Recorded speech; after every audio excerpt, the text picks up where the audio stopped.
Developing use cases.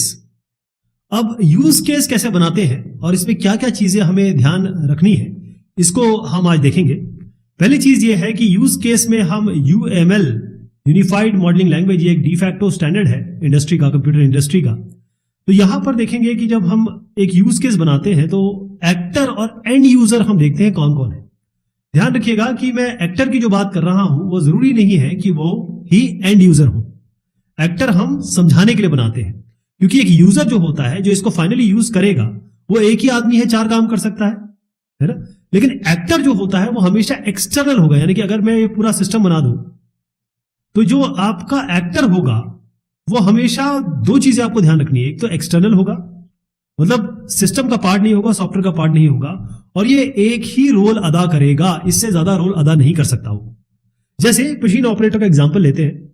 अब इनके पास एक कंप्यूटर है और जिसमें सॉफ्टवेयर है, और सॉफ्टवेयर बनाना है जो बहुत सारे रोबोट्स को और बहुत सारी चीजों को, मशीन्स को वो कंट्रोल करे। अब वो जो सॉफ्टवेयर है एक मशीन ऑपरेटर के लिए जो बनाना है, जो कंप्यूटर में डालना है, उसकी रिक्वायरमेंट जानी गई। जब रिक्वायरमेंट देखी गई तो ये जाना गया कि भाई ये जो कंट्रोल कंप्यूटर में जो सॉफ्टवेयर डलने वाला है वो तो 4 अलग अलग रोल्स होने चाहिए इसके। मैं फिर से आपको बता रहा हूं कि अलग अलग रोल्स मतलब अलग अलग एक्टर्स। कौन कौन से रोल्स हो सकते हैं अलग अलग मोड्स में जो ये काम करेगा? कि एक तो प्रोग्रामिंग मोड हो सकता है, आप प्रोग्रामिंग के लिए मतलब ऐसा सॉफ्टवेयर बना के दें जिसमें एक पार्ट प्रोग्रामर एंटर कर सके, एक लॉगिन यूजर दे दीजिए टेस्ट वाले के लिए, मॉनिटरिंग मोड के लिए, या फिर कुछ स्विचिंग दे दीजिए, और ट्रबल शूटिंग मोड के लिए। तो ये हमने 4 डिसाइड कर लिए। अब होगा क्या कि ये जो 4 एक्टर्स हैं इनको हम 4 एक्टर बनाएंगे। कौन कौन से एक्टर हो गए? एक्टर नंबर 1 हो गया आपके प्रोग्रामर, एक्टर 2 हो गया टेस्टर, एक्टर हो गया मॉनिटर, एक्टर हो गया ट्रबल शूटर। यानी कि जब आप यूज केस बनाएंगे तो इन चारों एक्टरों को आप उसमें डालेंगे। जैसे मैंने कहा, कई बार ऐसा हो सकता है कि एक ही आदमी हो ये जो चारों काम करे, ये भी तो हो सकता है। जब हम रिक्वायरमेंट को बढ़ाते हैं, एलिसिटेशन करते हैं, तो ध्यान रखिएगा ये एवोल्यूशनरी एक्टिविटी है।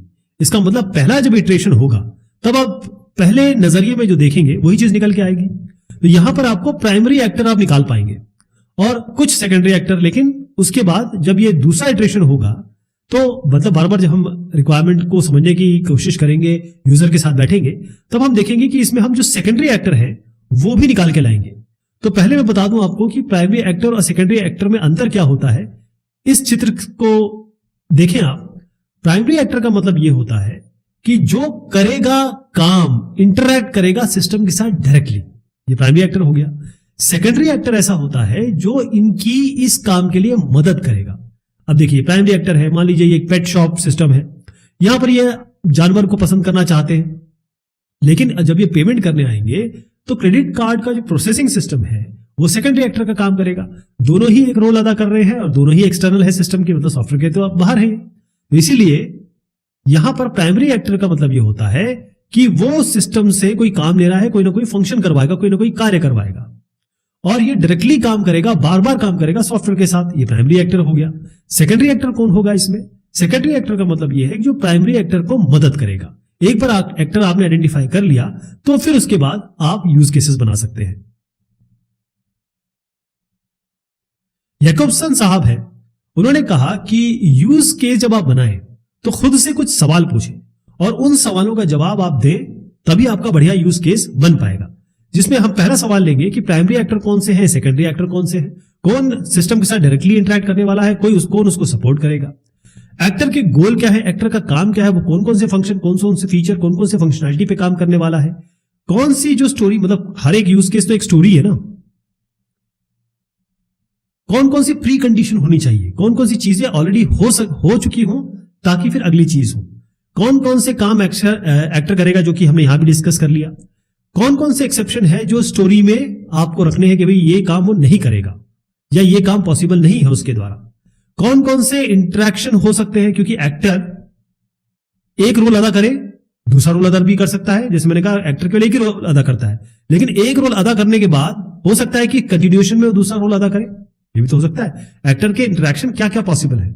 और इसके अलावा एक्टर जो भी आप बनाएंगे वो सिस्टम या सॉफ्टवेयर के साथ क्या क्या इंफॉर्मेशन देने वाला है, लेने वाला है, परिवर्तन करने वाला है।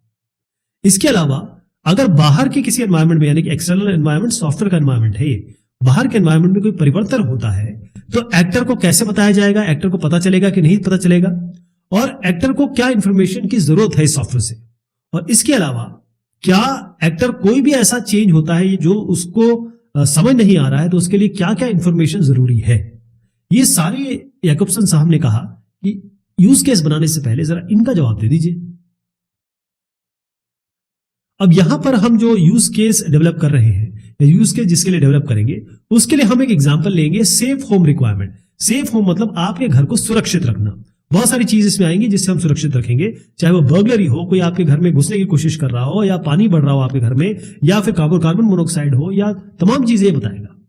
तो 4 एक्टर हम इसमें डिफाइन कर सकते हैं। एक होम ओनर होगा जो घर का यूजर होगा, इसके अलावा एक जो सेटअप करेगा, हो सकता है पहली बार जो सेटअप करना है उसको आप कह सकते हैं, या फिर जो बैकग्राउंड में है जो आपको मदद करेगा।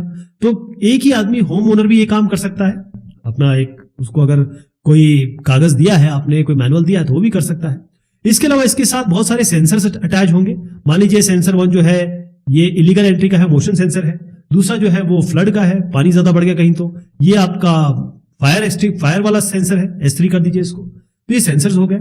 इसके अलावा एक बैकग्राउंड में कोई ना कोई एक सिक्योरिटी फंक्शन को क्या लिए सेंट्रल स्टेशन होगा, क्योंकि कोई भी चीज जो है आप कर रहे हैं, अगर कोई परेशानी आती है, दिक्कत आती है, तो आप किससे बात करेंगे। तो यहां पर हम बात करेंगे, ये सबके लिए आपको करना है, लेकिन मैं जो डेवलप करना सिखा रहा हूं उसमें एक एक लेके चलते हैं। तो हम एक को ले रहे हैं, होम ओनर।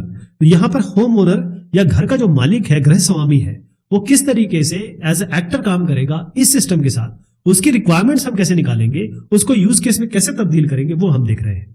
तो होम एक्टर क्या करेगा, इस कंट्रोल पैनल के साथ वो इंटरेक्ट करेगा। जो कंट्रोल पैनल दिख रहा है बेसिकली ये है कंट्रोल पैनल, ये तो मात्र चित्र है। अब वो क्या करेंगे, अपना पासवर्ड डालेंगे। पासवर्ड डाल के वो इसके अंदर जाएंगे। उसके बाद वो देखेंगे कि स्टेटस क्या है सिक्योरिटी, क्या ये आर्म्ड है, क्या डिसआर्म्ड है, क्या ये अभी किसी ने आर्म कर रखा है या डिसआर्म कर रखा है। उसके बाद ये देखेंगे स्टेटस क्या है सेंसर का, सेंसर सारे ठीक ठाक काम कर रहे हैं कि नहीं कर रहे हैं, वो आपको पता चल जाएगा। उसके बाद ये भी कर सकते हैं कि इमरजेंसी के लिए कोई पैनिक बटन दबा सकते हैं। ये सिस्टम को आर्म कर सकते हैं, डिसआर्म कर सकते हैं, यानी कि चला सकते हैं, बंद भी कर सकते हैं। तो यहां पर जो बेसिक यूज केस है एक सिस्टम को एक्टिवेट करने के लिए, वो हम क्या लिखेंगे। एक सिस्टम यानी कि ये जो सेफ होम का सिस्टम है, इसको एक्टिवेट करने के लिए क्या क्या हमको बेसिक यूज केस में चाहिए। पहले चीज ये है कि होम ओनर आएंगे, इसको ऑब्जर्व करेंगे, इसको देखेंगे, तभी तो उन्हें पता चलेगा किस स्टेट में है। अगर सिस्टम रेडी ही नहीं है तो यहां पर नॉट रेडी वाला एक ये जो आप कंटेंट देख रहे हैं, या कहें कि ये जो मैसेज है, ये डिस्प्ले होना चाहिए इस डिस्प्ले में। अब जैसे ये दिखेगा, इसका मतलब ये होम ओनर को पता चल जाएगा कि मुझे जाके सारे दरवाजे खिड़कियां बंद करने हैं, ये खुला रह गया है, इसलिए ये काम नहीं करेगा। होम ओनर इसमें कीवर्ड डालेगा, पासवर्ड डालेगा, वो 4 डिजिट का मान लीजिए। तो वो कीवर्ड डालने के लिए जैसे वो डालेगा, तो अगर वो सही डालता है तो जो सिस्टम है चेक करेगा, हाँ भाई सही पासवर्ड है। अगर गलत है तो वो बोलेगा, वो रुक जाएगा, बोलेगा कि भाई आप दोबारा करिए, एक बीप भी दे देगा। इसके बाद यदि वो करेक्ट है तो वो वेट करेगा कि भाई आप जरा आगे बढ़िए, दूसरा काम करिए। अब होम ओनर ये बताएगा कि मैं घर में हूं या बाहर हूं, क्योंकि जो सिक्योरिटी सिस्टम है ये इंपॉर्टेंट तब है जब आप घर के बाहर है। घर के अंदर में मोशन सेंसर वगैरह की जरूरत नहीं पड़ेगी। तो अगर आप घर के अंदर है, स्टे लिखा है या स्टे आप चूज करते हैं, इसका मतलब यह है कि आप प्राइमरी सेंसर यानी कि जैसे कार्बन मोनोऑक्साइड का सेंसर है, या फिर आप कहिए कि फायर का सेंसर है, ये ऑन हो जाएगा। लेकिन जो मोशन सेंसर है, क्योंकि आप मोशन सेंसर में घर में घूमेंगे, बच्चे घूमेंगे, तो ये तो इसका फायदा नहीं है फिर कोई। अगर आप बाहर हैं तो आप सारे के सारे सेंसर चला देंगे। तो एक बेसिक यूज के सिस्टम एक्टिवेशन के लिए क्या क्या बने आपने देखा, ये सारे बनेंगे। और अगर एक्टिवेशन आपने कर दिया तो यहां पर एक रेड अलार्म, मतलब ये जो आर्म्ड है, डिसआर्म्ड है, ये चल जाना चाहिए। या इनमें से कोई जैसे आपने अवे कर दिया तो कोई ना कोई लाइट जल जानी चाहिए इसमें। तो ये आपके बेसिक यूज केस है एक सिस्टम जब एक्टिवेट करने जा रहा है एक होम ओनर। तो क्योंकि यहां पर हम थोड़ा और इसको आगे बढ़ाना चाहेंगे कि डिटेल डिस्क्रिप्शन अगर हमको एक यूज केस का और बनाना है, तो कॉगमन कहते हैं कि देखिए आप अपने हिसाब से लिख सकते हैं, लेकिन क्यों ना आपके पास एक टेम्पलेट हो कि पूरे विश्व में जितने भी कंप्यूटर साइंस वाले हैं, पूरे विश्व में जो भी यूज केस बनाएंगे वो इस टेम्पलेट को फॉलो कर ले। तो उन्होंने एक टेम्पलेट दिया, तो इसको आप यूज कर सकते हैं।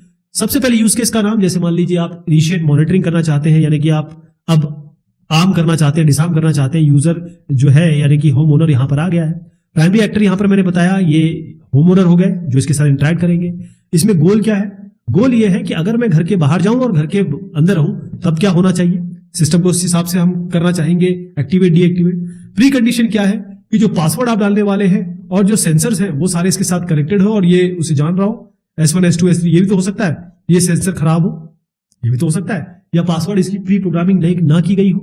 ट्रिगर ये हो सकता है कि अगर होम ओनर ये कहता है कि मैं सिस्टम को सेट कर रहा हूं, तो ये अलार्म के फंक्शन को चला देगा। एक सिनेरियो समझ लीजिए आप, सिनेरियो ये बेसिकली यूज के सिनेरियो यही है। होम ओनर आएगा, पहले कंट्रोल पैनल को देखेगा, आगे वो आके देखेगा, वो अपना पासवर्ड डालेगा। पासवर्ड डालने के बाद वो ये बताएगा कि मैं घर के अंदर हूं या बाहर जा रहा हूं, स्टे और अवे। जैसे वो बताएगा उसको देखेगा कि भाई इसमें लाइट उस हिसाब से आर्मिंग या डिसआर्मिंग की लिट हो गई है, जल गई है। तो एक्सेप्शंस क्या होंगे इसमें? ये सारा टेम्पलेट चल रहा है अभी। कंट्रोल पैनल रेडी ही ना हो, ये भी तो एक्सेप्शन हो सकते हैं कि भाई जब सेंसर ही काम नहीं कर रहा है तो आप जाएंगे उनको क्लोज करेंगे खुद ही। पासवर्ड आप गलत डाल रहे हैं तो इसका मतलब आपको दोबारा डालना पड़ेगा, तो एक बीप आनी चाहिए। पासवर्ड जो आप डाल रहे हैं वो गलत डाल रहा है जबकि आप मानते हैं कि आप सही डाल रहे हैं, तो आपको बैकग्राउंड का जो भी इस सिस्टम के ओनर है, जो भी आपका सर्विस सेंटर है, वहां कॉल कर सकते हैं। और उसके बाद स्टे अगर आपने सिलेक्ट किया तो कंट्रोल पैनल 2 बार बीप करेगा और स्टे वाली लाइट जल जाएगी, सारे के सारे एक्टिवेट हो जाएंगे। केवल आप पेरीमीटर मतलब बाहर के हो जाएंगे, मोशन सेंसर एक्टिवेट नहीं होगा। अवे सिलेक्ट करेंगे 3 टाइम बीप करेगा, आप बाहर चले गए, सारे के सारे सेंसर एक्टिवेट हो जाएंगे। प्रायोरिटी क्या है इस सॉफ्टवेयर जो इसको बनाने इसके लिए बनाना है, वो ये जो हमारा यूज केस है वो बहुत एसेंशियल है, इसको करना ही पड़ेगा और पहली इंक्रीमेंट में आपको करके यूजर को देना पड़ेगा। फ्रीक्वेंसी कितनी है? यूजर तो हर बार इसे यूज करेगा, जब भी घर से बाहर जाएगा, घर के अंदर आएगा। तो चैनल टू एक्टर क्या है? ये कंट्रोल पैनल, ये जो है ना, इसको MMI कह सकते हैं, आप HMI कह सकते हैं, ह्यूमन मशीन इंटरफेस, ये हो जाएगा इनका। इसके अलावा और जो खोकबन साहब ने कहा है, उन्होंने कहा कि सेकेंडरी एक्टर बताइए, तो कोई सपोर्ट एक्शन टेक्नीशियन हो सकता है, जो सेंसर इसके साथ लगे वो हो सकते हैं सेकेंडरी एक्टर।